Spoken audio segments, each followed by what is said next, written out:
안녕하십니까? EJ 지시TV입니다. 이번 주제는 한국문학편으로 현민 유진호의 단편소설 창랑정기 원문입니다. 이번 순서는 창랑정기를 7단락으로 나누어 마지막 7번째 내용을 낭독해 보도록 하겠습니다.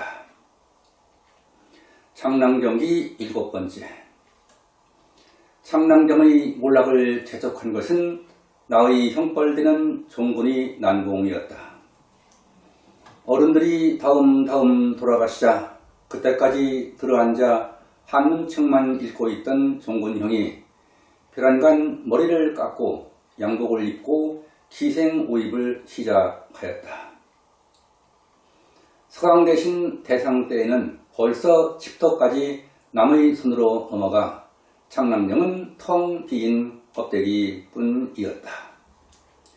그때 여러 해 만에 아버지를 따라 정든 고향을 찾아들듯이 다시 창랑정을 나간 나는 너무나 심한 그 변화에 놀라지 않을 수 없었다. 사람들이 득식을 하던 옛날의 모습은 그림자조차 찾을 수 없고 집은 무너지는 대로, 마당의 잡초는 나는 대로, 거기다가 그 큰 집에 그날 모인 사람들이라고는 불과 10여 명에 지나지 않았다. 을선이와 놀던 동산에 볼만한 나무 한 주 없고 남치마 입은 새댁들이 득식을 벌이던 대청에서는 까만 생쥐같이 초라한 형수가 늙은 어멈 하나를 들이고 죄수를 차리고 있었다. 저희가 그 달덩이 같이 보이던 형수인가? 나는 내 눈을 의심할 지경이었다.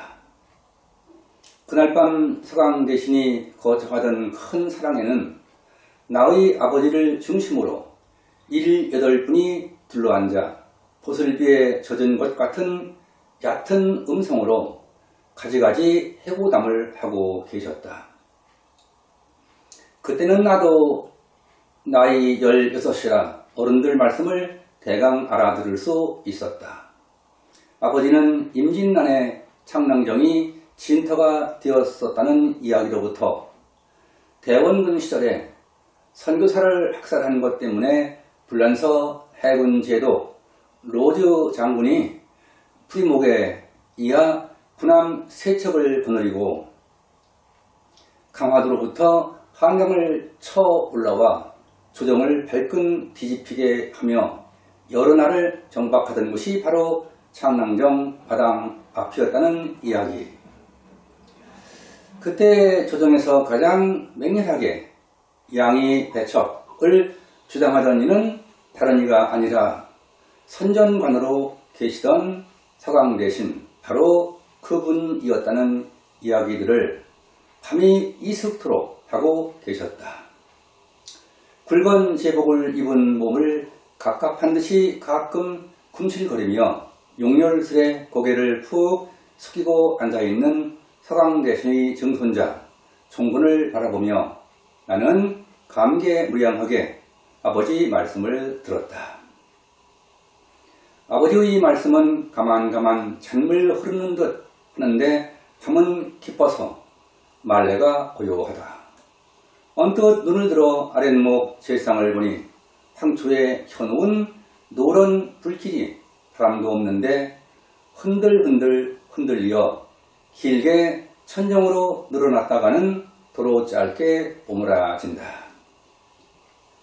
그 후 다시 거의 20년 나의 아버지도 돌아가시고 나는 내 갈 길을 걸어오는 동안에 창랑정은 아주 흔적도 없이 없어지고 말았다. 종군형의 식구가 서울 살림을 다 파헤치고 시골 일가 촌중으로 낙향에 간 지도 이미 오래다. 그동안 나는 창랑정을 잊지는 않았어도 별로 그렇게 심하게 생각하지도 않았는데 올봄 들어서며 웬일인지 연속해서 3번이나 창랑정 꿈을 꾸었다. 꿈속에서는 반드시 나는 도로 7살의 소년이며 창랑정 앞 하늘에는 노을이 뜨고 큰 사랑에는 서강대신의 은실같은 수염과 구물거리는 황초불이 있으며 아버지는 단장을 들어 창랑정을 가리키시고 뒷동산에서는 나와 을순이가 저녁 햇빛을 받고 노는 것이다. 세 번째 꿈을 꿨을 때 아침에 일어나니 나는 어젯밤 꿈이 하도 역력해 그리운 마음을 억제할 수 없었다. 생각해보니 멀지 않은 곳에 있으면서도 서강대신의 제삿날 밤 이후 거의 20년이 지난 지금까지 나는 한 번도 창랑정에 가본 일이 없는 것이다. 마침 공일이요. 거기다가 시절도 바로 3월이라 나는 점심을 먹은 후 산보 겸 카메라를 메고 집을 나섰다. 처음 타보는 당인이행 기동차를 타고 서강에서 내려 나는 옛날 기억을 더듬어 창랑정을 찾아가려 하였다. 그러나 이상스레도 그 산이 어느 산이든가 그 집이 어느 집이든가 꿈속에서는 그렇게 똑똑하던 곳이 실제로 가보니 도저히 찾을 수가 없었다. 겨우 근사해 보이는 곳을 찾기는 하였으나 집 뒤 산이던 곳은 발간 북덕이요. 그 밑 창랑정이 있던 듯이 생각되는 곳에는 난 모르는 큰 공장이 있어 하늘을 찌를 듯한 굴뚝으로 고문 연기를 토하고 있었다. 너무나 심한 변화에 실망한 채 나는 한참이나 공장 앞마당 석탄재에 쌓인 위를 거닐며 꿈속의 기억을 되풀이하여 보려고 하였다. 마당 앞 낭떠러지 및 푸른 강물은 옛날과 마찬가지로 출렁거리고 있다. 그러나 음산하게 찌푸린 하늘에서는 봄이라 해도 오슬오슬 쌀쌀한 바람이 불어 내려올 뿐 끊임없이 발가닥거리고 돌아가는 기계 소리는 애써 옛 기억을 더듬으려는 내 머리를 여지없이 혼란시킨다. 창랑정은 추억의 나라, 구름과 안개에 쌓인 꿈의 저편에만 있을 수 있는 존재였던가. 나른한 추억에 잠겼던 내 정신은 차차로 굳센 현실 앞에 참 깨운다. 문득 강 건너 모래밭에서 요란한 프로펠러 소리가 들린다.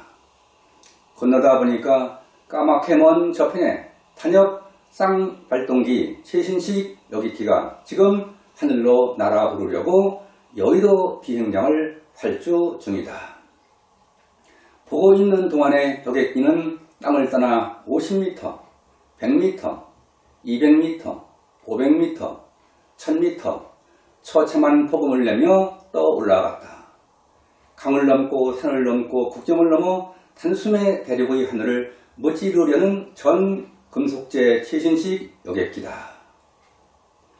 지금까지 유진호의 단편소설 창랑정기의 마지막 7번째 단락의 내용을 알아보았습니다.